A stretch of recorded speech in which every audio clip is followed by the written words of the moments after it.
Greetings, welcome to W7U1 Criterion 1 of SER, which is Outcome Based Curriculum or OBC. This is the first part of the discussion regarding Criterion 1. In the earlier units, we discussed the computation of attainment of COs, POs and PSOs.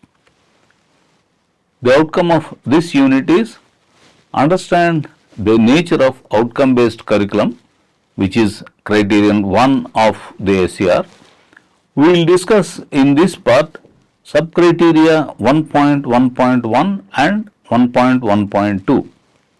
The rest of the criterion 1 will follow in subsequent units. So, the outcome of this unit is understand the criteria 1, subcriteria 1.1.1 and 1.1.2. They are concerned with vision, mission and PEOs. So, accreditation by NBA and self-assessment report we have discussed earlier in unit. The accreditation, the process of accreditation by NBA and the self-assessment report of NBA that is required to be submitted by the institute. We presented an overview of the structure of SER also at that time. SER has two parts as mentioned there. Part A seeks institutional departmental information. Part B seeks specific information on 9 criteria of NBA regarding the specific program for which accreditation is being sought. So, we will first look at part B, which is specific to a program for which accreditation is being sought. So, a quick recap of the SER criteria.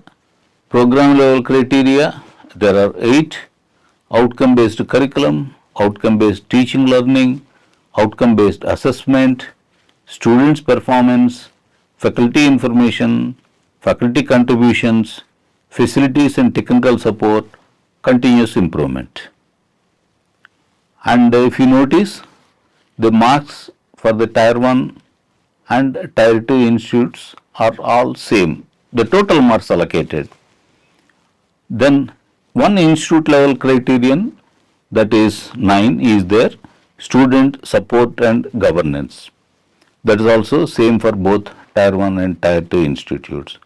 Thus, the total number of marks is 1000 for both tier 1 and tier 2 institutes. For each criterion, the marks allocated are all same. However, in some cases, the subcriteria, the number of such subcriteria, the marks allocated to those subcriteria, they all can be different for tier 1 institute and tier 2 institutes. While the criterion remains same and the total marks remain same, there are considerable differences in the details. In some other cases, the subcriteria as well as the marks allocated are all same. No difference between tier 1 institute and tier 2 institute. In some cases, the subcriteria are same, but the marks are different.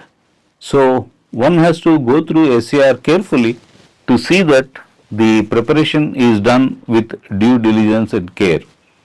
The criteria must be understood well, the data must be properly provided, and the interpretation of the intended reason behind that particular criterion must be understood well, and the process must be understood well, and it must be carefully prepared, reviewed, and if necessary corrected again, and in a collective effort you must come out with a quality SER.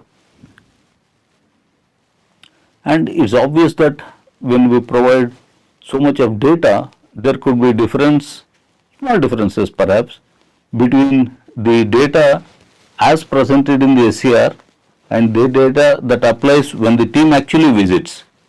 For example, some faculty might have resigned from the institute in between, some new faculty might have come in. These changes are possible. It is understood by the visiting team also that such changes can happen, but at the time of submitting the SCR, the data must be correct, up to date and validated properly, backed up by proper documentary evidence. In case there are changes, have one more SCR prepared with the latest data and make it available to the visiting team.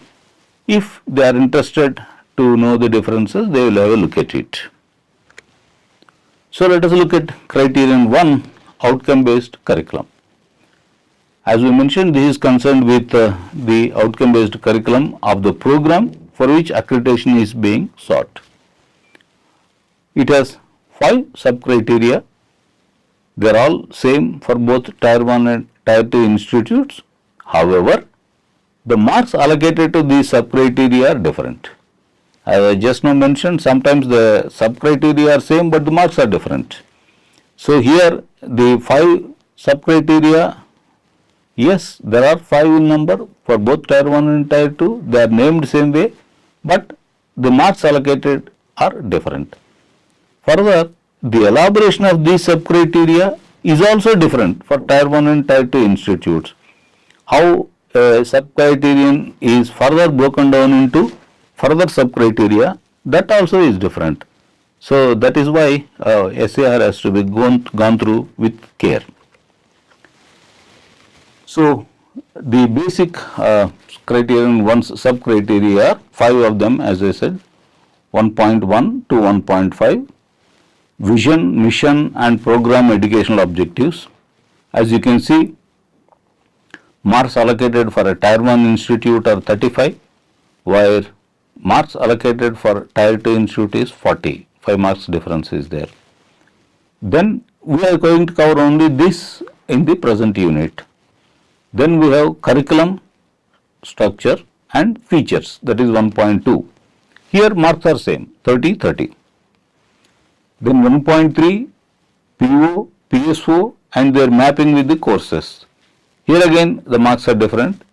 Tier 1 has 20 marks, Tier 2 has 15 marks.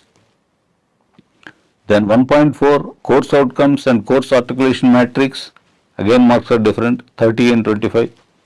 Program articulation matrix, again marks are different, 5 and 10. But the total in both cases comes to 120.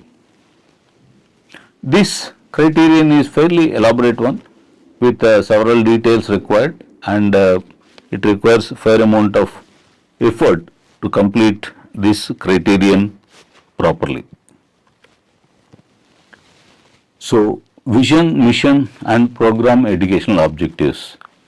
Both Tier 1 and Tier 2 institutes have 5 sub-criteria. Notice within 1.1. One itself had 5 sub-criteria, 1.1 to 1.5. Within that, sub-criterion 1.1 itself has 5 sub-criteria again, 1.1.1, 1.1.2, 1.1.3, then 1.1.4 and 1.1.5. So these sub-criteria are within 1.1. The marks allocated are again different in some cases. So state vision, mission of the institution and department, same marks for both. State PEOs of the program, same for both. But process of defining vision, mission and PEOs, that is 10 for Tier 1 whereas 15 for Tier 2. Dissemination of vision, mission, PEOs, same for both. Mapping of PEOs with mission, same for both, 10, 10. So Tier 1, 35 marks, Tier 2, 40. If you see the previous table, 1.1, that is the allocation. Tier 1 is 35, Tier 2 is 40. That breakup is shown here. Tier 1 is 35 and Tier 2 is 40. So you can see the difference comes in 1.1.3, process of defining vision, mission and PEOs. While Tier 1 institutes have only 10 marks, Tier 2 institutes have 15 marks. So 1.1.1, which is the vision, mission of the institute and department, the allocation of marks is 5 and it is same for both Tier 1 and Tier 2 institutes. And the evaluation guidelines further split up of these marks. Availability of the vision and mission statement of the department, 1 mark. Appropriateness and relevance of the statement, 2 marks.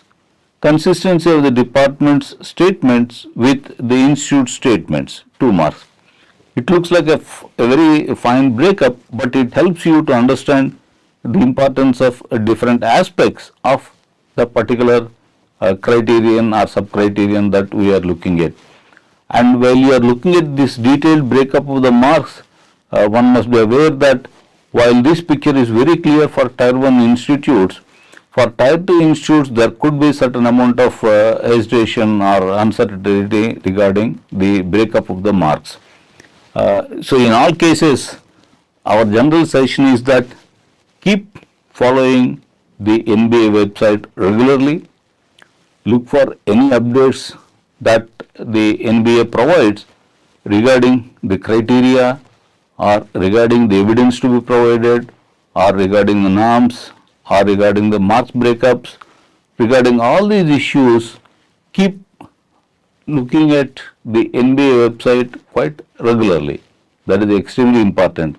So while this unit does discuss what is available today, one should be aware that at the time of preparing and submitting SCR, one should do a final check with NBA website. Broadly the principles remain same, but there could be differences in the details. So it is very essential to keep following the NBA website.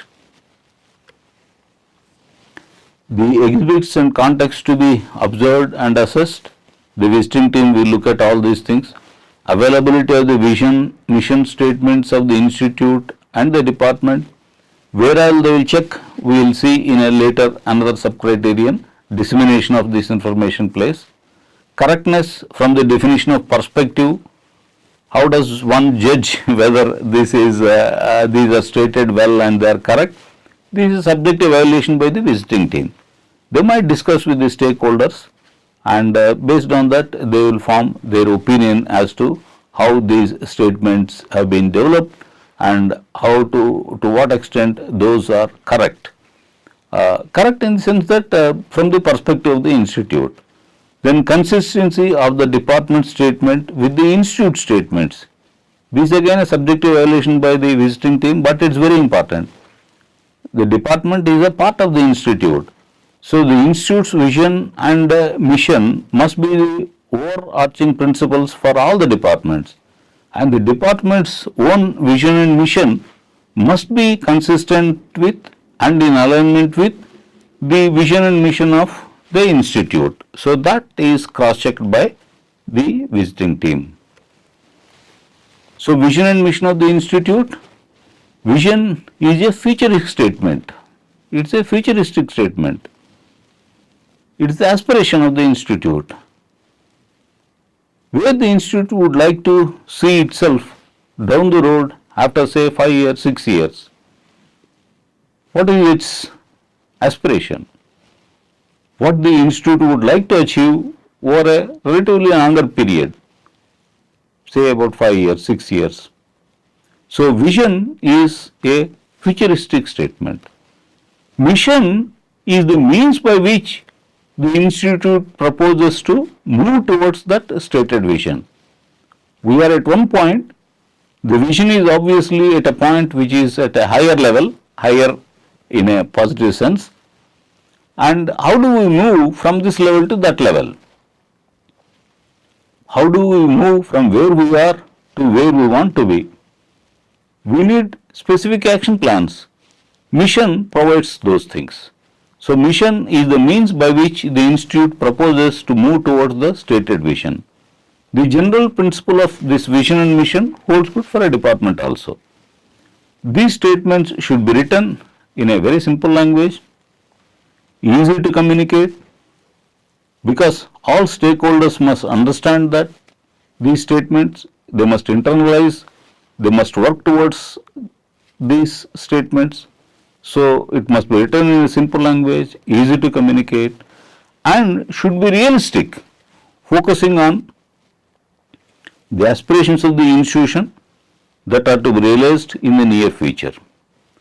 While The vision is futuristic, aspirational, and it is okay to have a grand vision.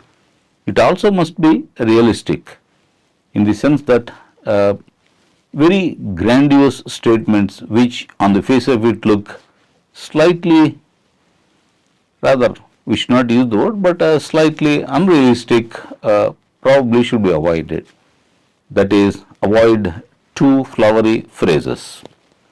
So, vision and mission of the institute must be developed following a very well defined process. We will discuss this process in a later sub-criterion. The process followed in arriving at the vision and mission of the institute must be a written document saying that the principal tells us what to do, we will not do. You have to have a written document and it must be available on the website of the institute, a public document available for everyone concerned. So, it must be available on the document and it must be a written document. This is discussed further in Criterion 9 while discussing the institute's strategic plan or development plan. The vision and mission of the department must be consistent with the vision and mission of the institute. Vision and mission of the institute are stated here to show such consistency. We are not evaluating or giving marks to the vision and mission of the institute. Notice that vision and mission of the department are evaluated and marks are allocated. But vision and mission of the institute are not allocated any marks under this criterion. Then why are we providing it? To show that vision and mission of the department are in alignment with the vision and mission of the institute. To show that consistently, we are stating the vision and mission of the institute. Vision and mission of the department, aspirations of the department, where the department sees itself down the road. Obviously, growth is implied as with institute, and as with the institute, better to avoid in general heavy and flowery words like world-class excellence. It's not that one should not be ambitious, one can be ambitious, but if it is a relatively new department with limited resources available, to aspire to be a world-class department within a span of 5 years is perhaps a little bit too over-ambitious. Probably it is better, unless you can back it up with absolutely solid evidences for all the activities and everything, perhaps it is better to be more realistic in stating the vision of the department. So, typically it is one sentence or two sentences at most, and again this must also result from a well defined and recorded process. Notice that all these things must follow a process, and the process must be a well defined written process document available for inspection by the team, and one must follow that process in its true spirit. Mission of the department, vision is where the department wants to be in future, mission is what the department does to get there. Specific plans for realizing the vision, typically 2 to 4 sentences. As with vision statement, better to avoid generally flowery phrases like global excellence. Mission also must result from a well-defined and recorded process, and relevant documents must be available for inspection by the visiting team. Some samples of vision and mission statements. We are not claiming that these are the best ones or the ideal ones, but these are certain samples provided by some of the departments and the institutes which have worked towards the accreditation and with whom we have interacted during workshops, and some of these are available on the website. So, these are all just simple samples. No claim is made that these are the best or you cannot improve it further. Okay. So, there is a considerable variation in the vision and mission statements of the departments and institutes, if you see the websites also. Such a variation is to be expected, as the aspirations and contexts are different. Departments and institutes do differ significantly. The samples presented here are from some of the accredited programs as reported in the websites of those institutes. Okay. And these are being presented for illustrative purposes only. Vision of the institute, one sample. To become a leading engineering institute by providing quality technical education and research with professional ethics. Mission, to continually improve the quality education system that produces engineers having good technical capabilities with human values. To nurture a good ecosystem that encourages faculty and students to engage in meaningful research and development. To strengthen industry-institute interface for promoting teamwork, internship and entrepreneurship. To enhance educational opportunities to the rural and weaker sections of the society. Interesting. Another sample, vision of the department, to be recognized as a premier center in the field of mechanical engineering education and research that produces competent engineers. Mission, to impart technical education through effective teaching learning processes, to create a research ambience to face the emerging technological challenges for the benefit of the society, to strengthen industry-institute interface for developing teamwork, internship and entrepreneurial skills. Another sample, the last one, vision of the institute, to be a premier technical institute in the country, here it is specific, in the country, that imparts innovation-driven engineering education to nurture value-based, competent future professionals. Mission of the institute is committed to put well-directed and honest efforts through teamwork for molding young minds into ethical professionals and the growth of all stakeholders. Vision of the department, to produce quality civil engineers with the knowledge of latest trends and research technologies to meet the developing needs of industry and society.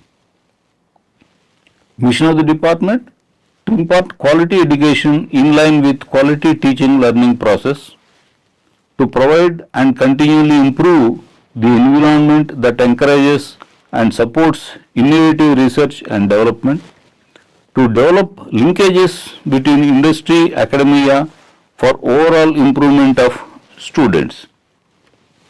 So you can see that while there is considerable variation in vision and mission of the institute, vision, mission of the department, the general focus seems to be more or less similar, in the sense that you are looking at quality teaching learning processes, industry institute interactions, research and development, innovation, then entrepreneurship, then being relevant to the society, ethics. So these are general concerns, but still the institute must try to capture its uniqueness in the vision and mission statements, and departments must try to capture its own specific aspirations and mission ideas in its vision and mission statements.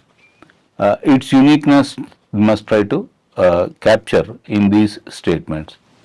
Then 1.1.2, state PEOs of the program. Allocation of the marks, 5 marks. It is same for both Tier 1 and Tier 2 institutes, and the evaluation guidelines, listing of the program educational objectives, 3 to 5, of the program under consideration, 5 marks.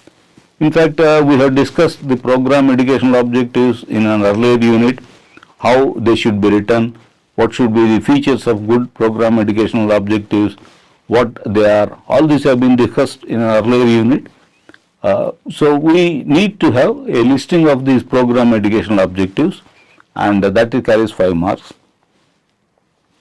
Availability and correctness of the PEO statement. Once again, the correctness is subject to evaluation by the visiting team. We have discussed in the earlier unit how to write quality PEO statements.